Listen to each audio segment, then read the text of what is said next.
నమస్కారం అదృష్టం కార్యక్రమానికి స్వాగతం. గోచారంలో పుబ్బా నక్షత్రం ఫలితాలు ఎలా ఉంటాయి, గోచారంలో పుబ్బా నక్షత్ర పరిహారాలు ఏంటి మరియు జాతక సమస్యలకు పరిహారాలు తెలియచేయడానికి మనతో ఉన్నారు ప్రముఖ ఆధ్యాత్మికవేత్త జ్యోతిష్యులు నాగరాజు సుద్దపల్లి గారు. మరి వారిని అడిగి మన విషయాలు తెలుసుకుందాం. నమస్కారం అండి గురువు గారు. నమస్తే. ఈరోజు గోచారంలో పుబ్బా నక్షత్రం ఉంటే అసలు ఎలాంటి ఫలితాలు అనేవి జరుగుతాయండి? మనకున్నటువంటి 27 నక్షత్రాల్లో పుబ్బా నక్షత్రం సింహరాశిలో ఉంటుంది. ఈ సింహరాశిలో ఉన్నటువంటి ఈ పుబ్బా నక్షత్రం శుక్రుడు అధిపతిగా ఉంటే దీని అధిదేవత భగుడు అంటారు. ఈ భగుడు వచ్చేసి శ్రేయస్సుకు సంపదకు కారణమైనటువంటి దేవతగా మన యొక్క శాస్త్రాల్లో చెప్తారు. చాలామందికి అంటే జ్యోతిషం తెలిసిన వాళ్ళకి తెలుసు, కానీ చాలామందికి సామాన్యులకి భగుడు అనేటువంటి ఆయన ఎవరు, ఆయన శ్రేయస్సు సంపదకి కారణం లక్ష్మీదేవి కదా అని అంటాం. కానీ ఈ భగుడు అనేటువంటి వ్యక్తి శ్రేయస్సుకు సంపదకు మూలమైనవాడు. అందుకని ఈ పుబ్బా నక్షత్రంలో జన్మించినటువంటి వాళ్ళకి సహజంగా ఇది చిన్న స్వల్పమైనటువంటి చిన్న దోషాలు ఇస్తూ ఉంటుంది. దీంట్లో జన్మించినటువంటి వ్యక్తులు ఎవరైతే ఉంటారో వీళ్ళకి మొదటి నుంచి కూడా అంటే శుక్రుడు అధిదేవతగా ఉన్నందువల్ల సహజంగానే వీళ్ళు అందంగా ఉంటారు. అందం అంటే చాలామంది తెలుపు అనుకుంటారు, కానీ తెలుపు కాదు, మొహంలో ఉండేటువంటి ఆ యొక్క తేజస్సు, కళ. తర్వాత ఈ యొక్క పుబ్బా నక్షత్రంలో జన్మించినటువంటి వాళ్ళకి సహజంగానే లగ్జరీస్ మీద ఆశ ఎక్కువ ఉంటుంది. కాబట్టి గోచార రీత్యా అష్టమశని జరుగుతూ ఉన్నందువల్ల ఈ లగ్జరీస్ ఆశ ఎక్కువయ్యి లేనిపోని వాటన్నిటిలోకి దూరి ఇబ్బందులు కొని తెచ్చుకోకండి. ఎందుకంటే ఇప్పుడున్నటువంటి సమాజంలో ఒకప్పుడు వేరుగా ఉంది, ఇప్పుడు వేరుగా ఉంది. ప్రతిరోజు నిత్యం ప్రతి క్షణం మారిపోయేటువంటి ఇది ఈ రోజున మనం చూస్తూ ఉంటాం. కాబట్టి ఈ రోజున మనుషుల్లో ఒకరికొకరికి సంబంధం లేదు, తనకు తానే, కుటుంబం కూడా కాదు, నాకేమిటి అనే కాడికి వచ్చేసారు అందరూ. కాబట్టి ఈ యొక్క స్వార్థం ఏమవుతుందంటే ఈ అష్టమశని జరుగుతున్నప్పుడు ఈ పుబ్బా నక్షత్రం వాళ్ళకి వీళ్ళని ఇబ్బందుల్లో పడేస్తుంది. కాబట్టి తస్మాత్ జాగ్రత్త. మీ యొక్క ఈ గోచార రీత్యా మీది పుబ్బా నక్షత్రం అయితే మీరు చాలా జాగ్రత్తగా ఉండాలి. అలాగే ఆరోగ్య రీత్యా కూడా మీరు జాగ్రత్తగా ఉండాలి. చిన్న ఇబ్బంది ఉంది కదా అని వదిలేయకండి. చిన్నదైనా కూడా ఏదో సామెత చెప్తారు మన వాళ్ళు, చిన్న పామునైనా పెద్ద కర్రతో కొట్టాలని, అది ఆరోగ్య విషయంలో. కాబట్టి ఈ ఆరోగ్య విషయంలో చిన్నదైనా వదిలేస్తే ఏమవుతుందంటే అది రేపటి రోజున పెద్దదవుతుంది. కాబట్టి వాటి జోలు పోకండి. చక్కగా మీరు చిన్న ఆరోగ్య సమస్య వచ్చిన అష్టమశని ఉన్నందువల్ల లోయర్ అబ్డమెన్ హెల్త్ ఇష్యూస్ అంటే ఆడవాళ్ళైనా మగవాళ్ళైనా ఈ లోయర్ అబ్డమెన్లో అంటే గ్లాడ్ బ్లాడర్ కానీ, కిడ్నీ స్టోన్స్ కానీ, యూరినల్ ట్రాక్ కానీ, అలాగే పైల్స్ కానీ ఇలాంటి చాలా ఇబ్బందులు ఉంటాయి. అలాగే మోకాళ్ళు, లోయర్ అబ్డమెన్ నాభి నుంచి కింద భాగాల్లో ఉండేటువంటి ఇబ్బందులు చాలా ఉంటాయి. వాటి నుంచి బయటపడాలంటే తప్పకుండా మీరందరూ కూడా చిన్న ఇబ్బంది కలిగితే డాక్టర్ దగ్గరికి వెళ్ళి చెక్ చేసుకొని తప్పకుండా మంచి మెడిసిన్ తీసుకోండి. అలాగే ఆధ్యాత్మికంగా ఏం చేయాలో మళ్ళీ చెప్పుకుందాం. అలానే వ్యాపార రంగంలో ఉండేటువంటి పుబ్బా నక్షత్ర జాతకులకి ఎలా ఉంటుంది? ఇక్కడ వ్యాపార రంగంలో ఉన్న వాళ్ళకి బాగుంది, సరైన సమయం అయినప్పటికీ కూడా అదే చెప్తున్నా, సప్తమ 6వ స్థానాధిపతి ఏం చేస్తారంటే బాగుంది కదా అని చెప్పి వీళ్ళు ఏం చేస్తారంటే పెట్టుబడులు పెట్టేద్దాం అనుకొని ఏం చేస్తారంటే ముందుగా వడ్డీకి తెచ్చి పెట్టేస్తే అది పెరుగుతుంది అనుకుంటారు, బాగానే ఉంటుంది ఇప్పుడు, కానీ వడ్డీకి తేవటం వలన వాళ్ళు ఇబ్బంది పడతారు. కాబట్టి ఇలాగ చాలా జాగ్రత్తగా ఉండాలి. విలాసవంతంగా ఉండకూడదు. విలాసవంతులకు ఆకర్షణ అవుతాం, కానీ వాటిని చాలా జాగ్రత్తగా పెట్టుకోవాలి. చాలా సృజనాత్మకంగా మనం ఆలోచించుకొని మనం చాలా జాగ్రత్తగా చేసుకోవాలి. కాబట్టి అందులో సింహరాశిలో జన్మించినటువంటి ఇప్పుడు వ్యక్తులు కూడా ఇప్పుడు సప్తమ స్థానానికి అధిపతి కూడా శనే. కాబట్టి భార్యాభర్తల మధ్య కానీ, ప్రేమ వివాహాలకు సంబంధించి కానీ, ప్రేమ సంబంధాల విషయాల్లో కూడా తస్మాత్ జాగ్రత్తగా ఉండటం మంచిది. దానివల్ల ఇబ్బందుల నుంచి బయటపడటానికి మనం మళ్ళా పరిహారం చెప్పుకుందాం. అలానే శ్రీనివాస్ గారు ఉన్నారు రోకొండ నుంచి. నమస్తే అండి శ్రీనివాస్ గారు. నమస్తే మేడం. ఎవరి గురించి తెలుసుకోవాలనుకుంటున్నారు? మా కొడుకు madam. Okay, date of birth చెప్పండి. 2007 మేడం. 2020 మేడం. 20 ఓకే 7 2007 3వ నెల ఓకే 3వ తారీఖు రాత్రి 2:30 మేడం. ఓకే, ఎక్కడ పుట్టారండి బాబు? కలెండర్ ఉంది మేడం. కళ్యాణదుర్గం. అవును సార్. ఎలా ఉన్నారు, ఏంటి సంగతులు? అదే అబ్బాయికి ఎట్లా ఏం కథ ఫ్యూచర్లు ఉన్నాయి, ఎట్లా ఏముంటుంది, రాశి ఆదో ఏం కథ తెలుసు స్వామి. అట్లాగే మిరపకాయలు వేసినావా? లేదు, కందేసినాం స్వామి. కందేసినారు, బాగుందా? లేదు, నష్టం వచ్చింది మిరపకాయ వేసి అంతా. ఈ ఏడు కంది వేసుకున్నాం సార్. అదే బాగుందా ఇప్పుడు? ఇంకా పెరుగుంటది, ఇంకా ఇంకా పూత వచ్చి ఉండదు కదా? బాగుంది. Okay okay right. ఇక్కడ లగ్నం వచ్చి మీ అబ్బాయిది వచ్చి ధనుర్లగ్నం, రాశి వచ్చేసి సింహరాశి, నక్షత్రం మఖా నక్షత్రం, 2వ పాదం. జన్మజాతకంలో ఈ అబ్బాయికి 2వ ఇంట్లో వ్యయాధిపతి అలాగే పంచమాధిపతి అయినటువంటి కుజుడు జాతకంలో 2వ ఇంట్లో ఉండటం వల్ల ఇది కొంచెం కుటుంబ స్థానంలో దోషం ఉన్నది. దీన్ని కుజదోషంగా చెప్పబడుతుంది. అలాగే 3వ ఇంట్లో రవి, రాహు, బుధుడు, అలాగే 4వ ఇంట్లో శుక్రుడు అద్భుతంగా. ఈ శుక్రుడు వీళ్ళ అమ్మగారి యొక్క దీవెనల వల్ల, వీళ్ళ అమ్మగారు ఉన్నంత వరకు మీ ఇంట్లో ఎటువంటి ఇబ్బంది ఉండదండి. చిన్న చిన్న ఇబ్బందులు వస్తూ ఉంటాయి. రైతులు కదా, పంటలు వేస్తాం, నష్టం వస్తుంటుంది, వాటికి భయపడకండి. ఓకే, శుక్రుడు ఉచ్చస్థితిలో ఉన్నాడు. ఇక్కడ గురువు యొక్క దృష్టిలో వ్యయంలో ఉన్నప్పటికీ కూడా వాళ్ళ తల్లిగారి యొక్క ఆశీర్వాదం వలన చదువు అది బాగుంటుంది. అలాగే అష్టమంలో శని, ఈ కుటుంబాధిపతి శని ఇక్కడ అష్టమంలో ఉండటం, కుటుంబ స్థానంలో వ్యయాధిపతి ఉండటం, ఇది కొంచెం ధనానికి ఇబ్బంది కలిగించినప్పటికీ కూడా 9వ ఇంట్లో చంద్రకేతువుల కలయిక ఉండటం వల్ల మీకు భయం కలుగుతుంది. పిల్లవాడి భవిష్యత్తు ఏంటని తండ్రికి ఇబ్బంది కలుగుతుంది. కానీ భయపడకండి, వాళ్ళ అమ్మగారి ఆశీర్వాద బలంతో ఇప్పుడు జరిగే దశాంతర దశల వల్ల అతను బాగానే ఉంటాడు. తర్వాత జరిగేటువంటి దశాంతర దశల్లో ఈ అబ్బాయి జన్మజాతక రీత్యా 2037 వరకు కూడా వచ్చే దశాంతర దశలు అనుకూలంగా ఉంటాయి. కాబట్టి ఆ తర్వాత అతని భార్య బిడ్డలు వచ్చిన తర్వాత వాళ్ళ జాతకాన్ని బట్టి అతని జాతకంలో కూడా ఉండేటువంటిది జరుగుతుంది. కాబట్టి మీరు కంగారు పడకండి. అయితే ఈ అబ్బాయి జన్మజాతకంలో కుజశనుల యొక్క ప్రభావం ఎక్కువగా ఉన్నందువల్ల మీరు ఏం చేస్తారంటే, ఇక్కడ కుజుడిని మనం ఎప్పుడూ కూడా సుబ్రహ్మణ్య స్వామి, హనుమంతుడు, లేకపోతే గణపతినో చెప్తాం. మీ వాడికి వచ్చి శని కూడా ప్రభావం ఉన్నాడు కాబట్టి హనుమంతుడు దీనికి కరెక్ట్ అయినటువంటి తరుణోపాయంగా చెప్పవచ్చు. కాబట్టి కుటుంబ ధనస్థానంలో ఉన్నటువంటి కుజుడు ఉచ్చస్థితిలో ఉండి కూడా శని దృష్టిలో ఉన్నందువల్ల ఇబ్బంది కలగకుండా ఉండటం కోసం ప్రతిరోజు హనుమాన్ చాలీస చదువుకోమనండి, లేదా హనుమంతుని ప్రార్థన చేసుకోమనండి. ఒక్క శనివారం అయినా, అంటే వారానికి ఒకటే శనివారం, ఆ ఒక్క శనివారం అయినా మనం అంటే డైలీ గుడికి వెళ్ళమని కాదు, ఒక్క శనివారం అయినా గుడికి వెళ్ళి స్వామివారిని దర్శించమని చెప్పండి. తను మీరు ఇవ్వగలిగితే నెలలో ఒక్కసారి సింధూరం ఉంటుంది కదా, ఆ బొట్టు పెట్టుకుంటాం కదా, అది ఒక డబ్బా కొని స్వామివారికి ఇవ్వమని చెప్పండి.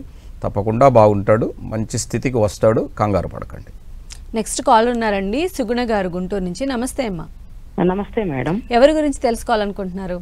నా గురించేనండి. డేట్ ఆఫ్ బర్త్ చెప్పండి. 20వ తారీఖు ఓకే, నెల 1982 మేడం. కాదమ్మా, ఒకసారి కట్ అయిపోయింది, మళ్ళీ చెప్పండి. మంత్ చెప్పండి. 7వ నెల జూలై. ఓకే, 7వ నెల 1982 సార్. డేట్ 82. ఒకసారి నువ్వు చెప్పు, డేట్ ఆఫ్ బర్త్ చెప్పు. 27/1982. ఎన్ని గంటలకమ్మా? ఉదయం 6:30 ఆ టైంలో సార్. ఒక 10 నిమిషాలు అటు.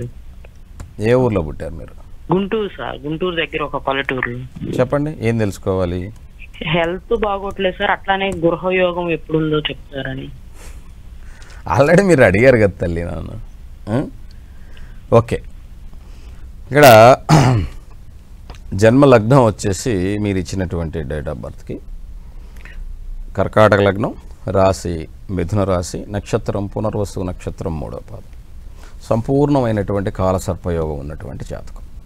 ఈ జాతకంలో లగ్నంలో సూర్యుడు, 3వ ఇంట్లో శని కుజుల యొక్క కలయిక, అలాగే 4లో వచ్చేసి ఇక్కడ గురువు, అలాగే సప్తమంలో కేతు, వ్యయంలో 4 గ్రహాలు శుక్రుడు, రాహు, చంద్రుడు, బుధుడు ఉన్నటువంటి జాతకం.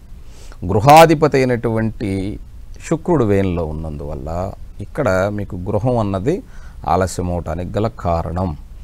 కానీ గృహయోగం అన్నది నెక్స్ట్ ఇయర్ మార్చి నుంచి ఉంటుంది. మీరు ఇచ్చిన డేట్ ఆఫ్ బర్త్కి నెక్స్ట్ ఇయర్ మార్చి నుంచి 2028 జూన్ మధ్యలో 2 సంవత్సరాల 3 నెలల మధ్యలో మీకు ఖచ్చితంగా ఆ గృహయోగం అన్నది కలుగుతుంది. అయితే మీ ఆరోగ్యం జాగ్రత్తగా లంగ్స్ ఒకసారి చెక్ చేయించుకోండి.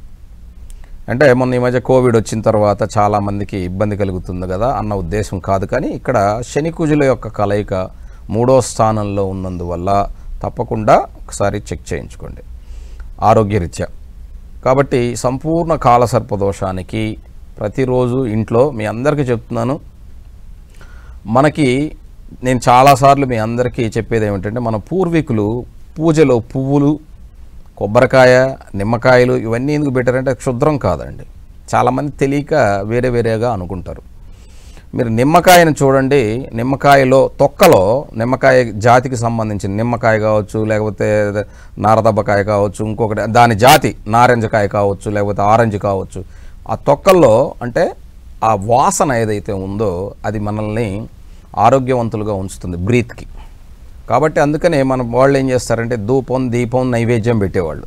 నైవేద్యం అంటే ఆకలేస్తుందిగా, మనం కూడా తినాలి కదా, అందుకని ధూపం దీపంలో కూడా మంచి వాసన వచ్చేవి పెట్టేవాళ్ళు. అందుకే మనం చూడండి, ఇంట్లో గుగ్గిలం వేస్తాం, అలాగే అగరబత్తులు వెలిగిస్తాం, సాంబ్రాణి, ఇవన్నీ ఎందుకంటే మన ఇంట్లో ఉన్నటువంటి బ్యాక్టీరియాని తెరవేస్తూ మనకి మంచి బ్రీత్తో పాటు మంచి ఆరోగ్యం ఇచ్చేదానికి. కాబట్టి ఈ యొక్క సర్పదోషం ఉన్నటువంటి వాళ్ళు తప్పకుండా నిమ్మకాయ దీపం పెట్టమని చెప్తూ ఉంటాను. మీరు అలా పెట్టేసి వదిలేసి వెళ్ళిపోకండి. ఒక గుడిలో పెడితే 10 నిమిషాలైనా మీరు అక్కడ కూర్చునే ప్రయత్నం చేయండి. లేదా మీ ఇంట్లో పెట్టుకుంటే మీ పనులు మీరు చేసుకోండి, ఎందుకంటే అది వెలుగుతూ ఇంట్లోనే మంచి వాసన వస్తుంటుంది. ఇలా పెట్టలేనటువంటి వాళ్ళు మీరు పెట్టే నెయ్యో, నూనె, ఇంకొకటో ఆ దీపంలో వేస్తాం కదా, అది వేస్తేనే వెలుగుతుంది కదా, దాంట్లో ఆ నిమ్మ వాసన వచ్చేటువంటివి లేదా లెమన్ గ్రాసో లేకపోతే ఇంకొకటో ఒక ఎసెన్స్ ఆయిల్ కలిపి పెట్టుకోండి. దానివల్ల మీకు ఖచ్చితంగా మంచి ఆరోగ్యంతో పాటు మంచి బ్రీత్ దొరుకుతుంది. కాబట్టి సర్పయోగానికి సంబంధించినంత వరకు అలాంటి ఏమైనా మంచి ఇది అరోమా మీకు ఇష్టమైంది వేసుకోండి, మంచిది. కానీ నిమ్మకాయ దీపం పెట్టమనడానికి వెనకాల ఉన్న విషయం ఏంటంటే అది. నెక్స్ట్ కాల్ రండి, రమాదేవి గారు ఉన్నారు మియాపూర్ నుంచి. నమస్తే అండి రమాదేవి గారు. నమస్కారం. ఎవరి గురించి తెలుసుకోవాలనుకుంటున్నారు? మా హస్బెండ్ అండి. డేట్ ఆఫ్ బర్త్ చెప్పండి అమ్మా. 15/10/1966 తెల్లవారుజామున 4:30 ఓకే. 4:30కి. ఎక్కడ పుట్టారు? 10 చిత్తూరు అండి. ఓకే. 10 సంవత్సరాల నుంచి ఆర్థిక బాధలు, ఇల్లు కొనుక్కోవాలండి, ఎప్పుడు అవుతుందో. అలాగే అమ్మ తల్లి, ఇక్కడ వీరి యొక్క జన్మ లగ్నం వచ్చి కన్యా లగ్నం, రాశి తులారాశి, నక్షత్రం స్వాతి నక్షత్రం, 1వ పాదం. జన్మజాతకంలో పరివర్తన యోగం శుక్రునికిను బుధునికి, అలాగే కుజుడు 12వ ఇంట్లో దోషంలోను, ఏకాదశంలో గురు, 2వ ఇంట్లో బుధ చంద్రకేతువులు, 7వ శని, 8వ రాహు ఉన్నటువంటి జాతకం. ఇప్పుడు బుధ మహాదశ జరుగుతుంది. దశమ లగ్నాధిపతి ఉన్నప్పటికీ కూడా లాభాధిపతితో కేతువుతో కూడా ఉండటం వల్ల ఇక్కడ ఇబ్బంది కలగడానికి కారణమైంది. అయితే నెక్స్ట్ ఏప్రిల్ తర్వాత నుంచి ఆర్థికంగా నిలదొక్కునేదానికి అవకాశం ఉంది. ఆర్థికంగా నిలదొక్కుంటేనే కదా గృహాన్ని కొనగలుగుతారు. కాబట్టి నెక్స్ట్ ఏప్రిల్ 22 నుంచి బుధుల్లో కుజుడు అయిపోతాడు. కుజుడు వేలంలో ఉన్నాడు కాబట్టి అది అయిపోతుంది, కాబట్టి భయపడద్దు. కానీ ఒక్కసారి హార్ట్కు సంబంధించినటువంటి వాల్స్ ఎలా ఉన్నాయి, హార్ట్లో కొలెస్ట్రాల్ ఎలా ఉంది, బ్లడ్లో ఇన్ఫెక్షన్స్ ఏమైనా ఉన్నాయా, బ్లడ్ థిక్నెస్ ఎలా ఉంది, ఇలాంటి బ్లడ్ పిక్చర్ డాక్టర్ దగ్గరికి వెళ్ళి చేయించుకోండి. డాక్టర్ని అడిగి ఎటువంటి మెడిసిన్, ఒకవేళ అవసరమైతే మెడిసిన్ లాంటిది అంటే బీపీ లాంటివి రైజ్ అవ్వకుండా చూసుకోండి. నెక్స్ట్ ఇయర్ ఏప్రిల్ 22 తర్వాత నుంచి ఆర్థికంగా నిలబడేదానికి ఒక అవకాశం దొరుకుతుంది. అది ఏ విధంగా అయినా సరే, అది పిల్లల పైకి వచ్చో లేకపోతే ఇంకోటో కారణాలు వేయవచ్చు, మనం వేసినటువంటి పంట బాగొచ్చో లేకపోతే మనం చేసే పనిలో కలిసి వచ్చో, ఏదో ఒక రకంగా దశాంతర దశల వల్ల ఇక్కడ యోగవంతంగా ఉండేదానికి అవకాశం. ఆ తర్వాతే మీరు బాగుండే, కానీ హెల్త్ ముందు అది కొంచెం ఒకసారి వెళ్ళి చెక్ చేయించుకోండి. నెక్స్ట్ శాంతి గారు ఉన్నారు హైదరాబాద్ నుంచి. నమస్తే అండి శాంతి గారు. ఎవరి గురించి తెలుసుకోవాలనుకుంటున్నారు? మా అబ్బాయి గురించి అండి. డేట్ ఆఫ్ బర్త్ చెప్పండి. అక్టోబర్ 12, 1996. 96. ఓకే. టైం అండి? తెల్లారుజాము 3:15కి. ఓకే. ఎక్కడ పుట్టారండి? బాబు నెల్లూరులో పుట్టాడండి. ఏం తెలుసుకోవాలనుకుంటున్నారు? బాబు ఆర్థికంగా నిలబడగలుగుతాడా, మ్యారేజ్ ఏ సంవత్సరం అవుతుంది? ఇక్కడ జన్మ లగ్నం వచ్చేసమ్మా ఏంది సింహ లగ్నం, రాశి వచ్చేసి కన్యా రాశి, హస్త నక్షత్రం 3వ పాదం, లగ్న శుక్రుడు, 2వ ఇంట్లో బుధ రాహు అలాగే చంద్ర రవి, అలాగే పంచమంలో గురు స్వస్థానంలో, అష్టమంలో శనికేతువులు, అలాగే 12వ ఇంట్లో కుజుడు. ఆర్థికంగా నిలబడతాడమ్మా, భయపడాల్సిన పని లేదు. కానీ నెక్స్ట్ జూలైకి గురు మహాదశ వస్తుంది. ఈ గురువు పంచమంలో ఉన్నందువల్ల తన సొంత ఇంట్లో ఇక్కడ తప్పకుండా గురు మహాదశ యోగవంతంగా ఉంటుంది. కానీ వివాహ విషయంలో జాగ్రత్తగా ఉండాలి. ఎందుకంటే సప్తమాధిపతి అష్టమ స్థితిని పొంది ఉండటం, కుజదోషం ఉండటం వల్ల వివాహ విషయంలో కొంచెం జాగ్రత్త వహించటం మంచిది. కాబట్టి ఆర్థికంగా నిలబడే విషయం పక్కన పెడితే ఆయన సైకలాజికల్గా మానసికంగా బలంగా ఉండేందుకు అంటే మీ సపోర్ట్ ఏంటంటే ఉండవలసింది ఎప్పుడూ కూడా తల్లిదండ్రులకి. ఇప్పుడు అందరూ ఎలా అయిపోయారంటే, ఒకప్పుడు తల్లిదండ్రులు చిన్న బలపం తీసుకొస్తే కూడా తోలు తీసేసేవాళ్ళు పక్కనోడిది. ఓకే, ఇప్పుడు కూడా చిన్నప్పుడు చెప్పేటప్పుడు అలాగే చెప్తారు, నాయన పక్కనోడిని తీసుకురావకూడదు, వాళ్ళు ఏమంటారు, వాళ్ళని కొట్టకూడదు, అవన్నీ చెప్తారు. ఇదే తల్లిదండ్రులు ఒక స్థాయి వచ్చేసిన అంటే చదువుకున్న తర్వాత పక్కనోడిని చూడరా వాడు ఎంత సంపాదిస్తున్నాడు, ఆ పక్కనోడిని చూడరా, పక్కనోడిని చూసేదేంటి, మీరేం చేశారు, మీరు కూడా పక్కన వాళ్ళని చూసి సంపాదించారా అన్న ప్రశ్న వస్తుంది. పిల్లలు అడిగారు అనుకోండి, తల ఎక్కడో పెట్టుకుంటారు.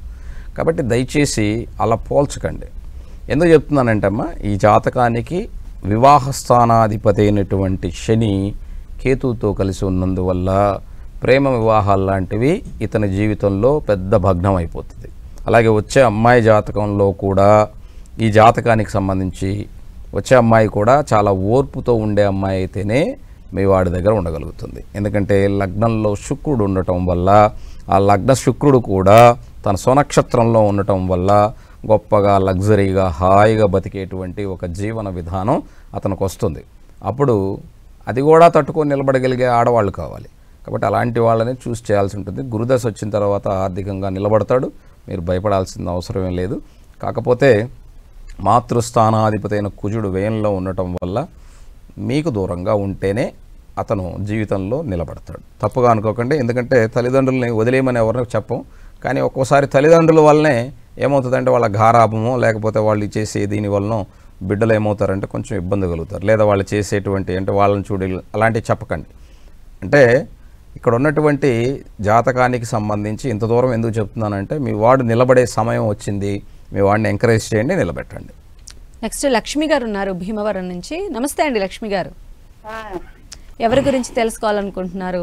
అబ్బాయి గురించి అండి. డేట్ ఆఫ్ బర్త్ చెప్పండి. 19 అండి, 3వ నెల. 3వ తారీఖు అండి, 19వ నెల అండి. 19వ నెల ఉండదమ్మా, 19వ నెలే 9వ నెల అండి, 9వ నెల. ఓకే చెప్పండి, కంగారు పడకండి. సంవత్సరం ఎప్పుడు? అదే 92వ సంవత్సరం అండి, నైట్ 8:00. ఓకే, ఎక్కడ పుట్టారు? వివాహం ఎలా ఉంటది? భీమవరం అండి పుడతాం. ఓకే, కంగారు పడకండి అమ్మా, మిమ్మల్ని ఎవరు ఏమనరు. ఆ అబ్బాయి భవిష్యత్తు ఎలా ఉంటది? అలాగే అలాగే తప్పకుండా. ఇక్కడ జన్మలగ్నం మేషలగ్నం ఈ అబ్బాయిది. రాశి వచ్చేసమ్మా ఈయనది మకర రాశి, నక్షత్రం ఉత్తరాషాఢ నక్షత్రం 4వ పాదం. జన్మజాతకంలో 3వ స్థానంలో పరాక్రమంలో కుజుడు, 6వ ఇంట్లో రవిరాహులు, సప్తమ శుక్రబుధులు, అష్టమ గురువు, 9వ ఇంట్లో శని, 10వ ఇంట్లో చంద్రుడు, 12వ ఇంట్లో కేతు. జాతకం ఏమీ పెద్ద దోషాలు ఉన్న జాతకమే కాదు, బాగుంది, ఏం కంగారు పడకండి. కాకపోతే గురువు అష్టమై ఉన్నప్పటికీ కూడా మిత్రరాశిలో ఉన్నాడు కాబట్టి భయపడాల్సింది ఏం లేదు. చాలామంది ఏంటంటే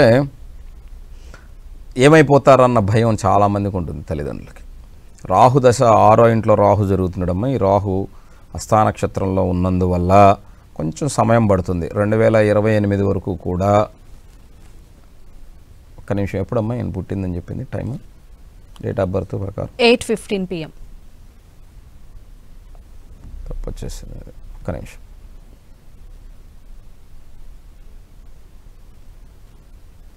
ఇయర్ ఎప్పుడు? 92.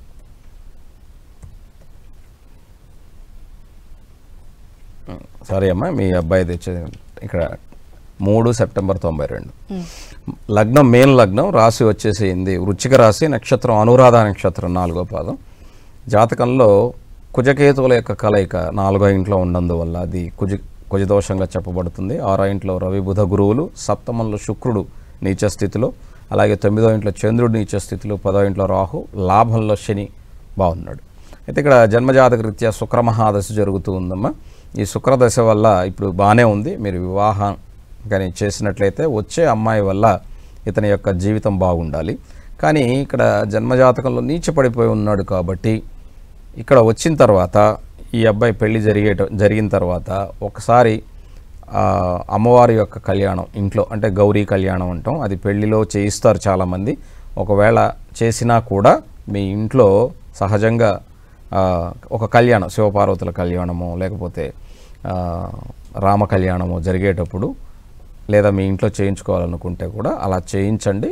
తర్వాత ఈ శుక్రదశ అతనికి యోగవంతంగా వచ్చిన అమ్మాయిని బట్టి ఉంటుంది. వచ్చే అమ్మాయి జాతక రీత్యా బాగానే ఉంటాడు. ఎందుకంటే లాభంలో శని ఇక్కడ ఎలా ఉన్నా కూడా లాభంలో శని నిలబెడతాడు. ఎందుకంటే తన సొంత ఇంట్లో ఉన్నాడు కాబట్టి. కానీ శుక్రదశ జరుగుతుంది కాబట్టి శుక్రుడు నీచంలో మిత్రరాశిలో ఉన్నాడు కాబట్టి వచ్చే అమ్మాయి వలన ఇతని యొక్క జీవితం నిలబడేదానికి, ఎందుకంటే కుజదోషం ఉండటం వల్ల ఆలస్యమైంది కదా, సరిపోతుంది. ఇప్పుడు పెళ్ళి జరిగేదానికి సమయం, మీరు ప్రయత్నం చేయండి. నెక్స్ట్ వరలక్ష్మి గారు ఉన్నారండి. నమస్తే అండి వరలక్ష్మి గారు. నమస్కారం అండి. ఎవరి గురించి తెలుసుకోవాలనుకుంటున్నారు? మా అబ్బాయి గురించి అండి. డేట్ ఆఫ్ బర్త్ చెప్పండి. Hello hello, date of birth చెప్పండి అమ్మా. 30వ తారీఖు 8వ నెల 89వ సంవత్సరం అండి. ఉదయం 9:20 ఏలూరులో పుట్టాడండి. ఓకే, ఏం తెలుసుకోవాలనుకుంటున్నారు? బాబుకి వివాహం ఇప్పుడు అవుద్ది, జీవితం ఎలా ఉంటుంది అనేది గురువు గారిని అడుగుదాం చేశాను అమ్మగారు. తప్పకుండా ఇక్కడ తెలియజేస్తాను. జన్మ లగ్నం వచ్చేసి ధనుర్లగ్నం తల్లి, తులా లగ్నం, రాశి వచ్చేసి సింహరాశి, నక్షత్రం మఖా నక్షత్రం, 1వ పాదం. తులా లగ్నం, సింహరాశి, మఖా నక్షత్రం. 3వ ఇంట్లో శని, అలాగే పంచమంలో రాహు, సప్తమాధిపతి అయినటువంటి కుజుడు రవితో అలాగే కేతువుతో చంద్రుడితో ఉన్నాడు. లగ్నాధిపతి వ్యయాధిపతి కలిసి వ్యయంలోను, 9వ ఇంట్లో గురువు ఉన్నటువంటి జాతకం. ఇప్పుడు వివాహానికి సమయమేనమ్మా. నెక్స్ట్ జూన్ లోపుగా వివాహం ఉంది. ఇక్కడే చెయ్యండి, లేకపోతే ఇంకా వదిలేయండి దయచేసి. ఇక్కడే చేస్తే కరెక్ట్గా ఉంటుంది. ఇక్కడ 2026 జూన్ 30 లోపుగా, అంటే ఈ యొక్క 4 నెలలు అదొక 6 నెలలు, ఈ 10 నెలల్లోనే వివాహం చేయాలి అబ్బాయికి. ఇక్కడ అవుతుంది, ప్రయత్నం చేయండి. అలానే గోచారంలో పుబ్బా నక్షత్ర వారికి పరిహారాలు తెలియజేస్తారా? ఇక్కడ శుక్రుడు అమ్మవారి యొక్క సహోదరుడిగా చెప్పబడుతుందమ్మా.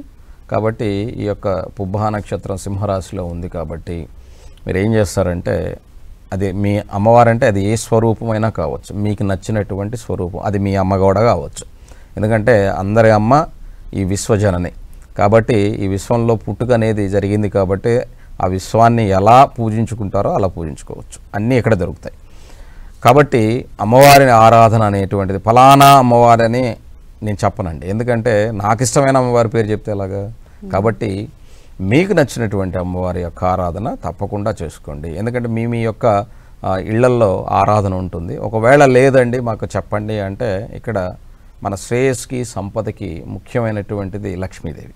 కాబట్టి లక్ష్మీ ఆరాధన చేసుకోవటం, లేదా సూర్యుడిని ఆరాధన చేస్తూ ఒక ఇంట్లో కమలాన్ని పెంచుకోవటం, అంటే తామరని పెంచుకోవటం వల్ల చాలా విశేషమైనటువంటి ఫలితం ఉంటుంది. ఎందుకు సార్ తామర అంటే, దాన్ని మనం చూస్తే మనకు ఒకటి గుర్తుకు రావాలి.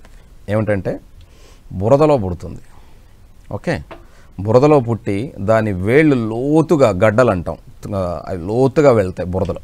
తర్వాత వర్షం వచ్చినప్పుడు ఆ వర్షానికి తామర ఆకు 1 అంగుళం పైన ఉంటుంది.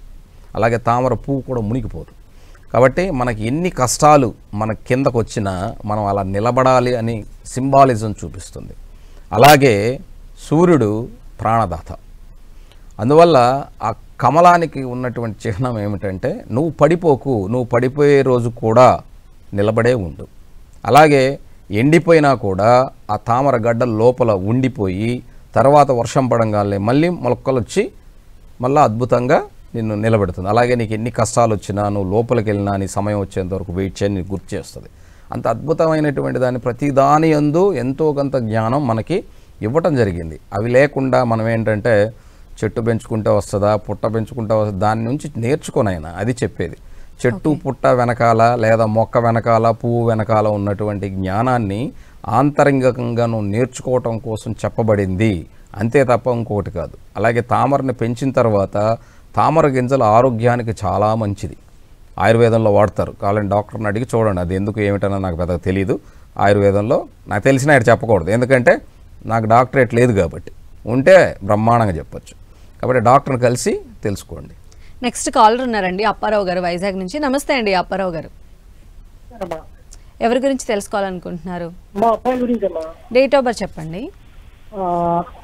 4 మే ఓకే, 1992 అండి. ఓకే. టైం అండి? ఉదయం 6:05 అమ్మా. ఓకే, ఎక్కడ పుట్టారండి? విజయవాడమ్మా. విజయవాడ.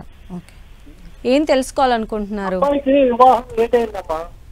ఓకే, సో తప్పకుండా గురుగారు గురుగారు నమస్కారం అండి. నమస్తే అండి, చెప్పండి. అదే మా అబ్బాయి వివాహం చాలా లేట్ అయిందండి. 92లో పుట్టాడు. 4/5/92. కారణం చాలా మందిని కలిసి ఉంటారు కదా, చెప్పుంటారు కదా మీకు. లేదు సార్, అంటే ప్రయత్నాలు పోయిన సంవత్సరం చేస్తాం సార్. అబ్బాయి ఏమో కొంచెం అంటే ఆర్ట్ ఆఫ్ లివింగ్ విజయ ఉన్నారు కదా, రవిశంకర్ గారికి ఫాలో అవుతాడండి. మంచిది, సంతోషం. గురువు గారు ఆశీర్వచనలు గత సంవత్సరంలో ఇచ్చారు, నీకు వివాహ యోగ్యం ఉంది, ప్రయత్నం చేసుకోవచ్చని. ఆయన చెప్పే వరకు చేసుకోనని బాబు వివాహాలకి ముందు సిద్ధపడలేదు. ఓకే, సో గత సంవత్సరం నుంచి ప్రయత్నాలు చేస్తున్నామండి, ఇంకా మాకు సెటిల్ అవ్వలేదు.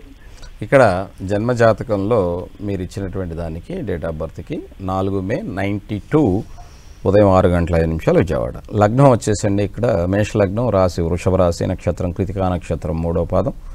జాతకంలో గురుబలం 2వ ఇంట్లో ఉన్నాడు కాబట్టి మీరు వివాహం చేయాలనుకోవడం తప్పులేదండి గోచార రీత్యా. కానీ జాతకంలో కుజదోషం ఉన్నందువల్ల ఆలస్యం అవ్వటానికి గల కారణమైంది. గొప్ప యోగం, మంచి ఉద్యోగం ఇవన్నీ కలిసి ఉన్నప్పటికీ, గురువు పంచమంలో ఉన్నప్పటికీ కూడా ఇక్కడ ఆలస్యం అవటానికి గల కారణం. అయితే ఇప్పుడు ప్రస్తుతం రాహులో రవి జరుగుతుంది. ఆయనకి సంబంధించి నేనేం చెప్తానంటే, ఈ ఆర్ట్ ఆఫ్ లివింగ్ కావచ్చు, లేకపోతే ఇంకొకటి సంస్థల్లో ఇన్ఫ్లుయెన్స్గా అయ్యి ఉన్నటువంటి వాళ్ళందరికీ అలాంటి సంస్థల్లో ఉండే వాళ్ళని చేసుకోండి అయ్యా దయచేసి. ఇంకొకళ్ళ పిల్లల్ని మాత్రం పాడు చేయకండి దయచేసి. ఎందుకంటే వాళ్ళ ఇంపోజ్ అంటే వీళ్ళకి వాళ్ళు సెట్ అవ్వరు సార్. ఎందుకంటే నేను చాలామందిని చూస్తాను, చాలామందిని నన్ను అడుగుతారు కాబట్టి చెప్తున్నా. ఎంతోమందిని చూస్తుంటాను అనమాట. వాళ్ళ దాంట్లో ఉన్నటువంటి, ఎందుకంటే ఇప్పుడు ఉదాహరణకు చెప్తాను, శ్రీ వైష్ణవులనే పెళ్లి చేసుకుంటారు. ఎందుకంటే వాళ్ళకి లేచిన కాడి నుంచి వాళ్ళ ఇంట్లో ఉన్నటువంటి సాంప్రదాయాలకి అలాంటి వాళ్ళే కావాలని. నేను అందుకే చెప్తున్నా, వీళ్ళు ఇలా ఫాలోవర్స్ కూడా వాళ్ళకు ఒక పద్ధతిని అలవాటు చేస్తారు, అందులో నుంచి లేకపోతే విడాకులు అవుతాయి సార్. దయచేసి అలాంటి వాళ్ళని చేసుకుంటే బాగుంటుంది. ఇక్కడ వివాహానికి సమయం ఈ నవంబర్ తర్వాత ఉంది, ట్రై చేయండి. అలానే గురుగారు రేపు తెలియజేసే అంశం వివరించండి. అలాగే పుబ్బా నక్షత్రం అయిపోయిన తర్వాత మనకి వచ్చేది ఉత్తరా నక్షత్రం. ఈ ఉత్తరా నక్షత్రం యొక్క లక్షణాలు అంటే గోచారంలో ఎలా ఉంటాయన్నది తెలుసుకో. ధన్యవాదాలు గురువు గారు. నమస్తే. ఇది వాళ్ళ అదృష్టం కార్యక్రమం. చూస్తూనే ఉండండి 10 TV.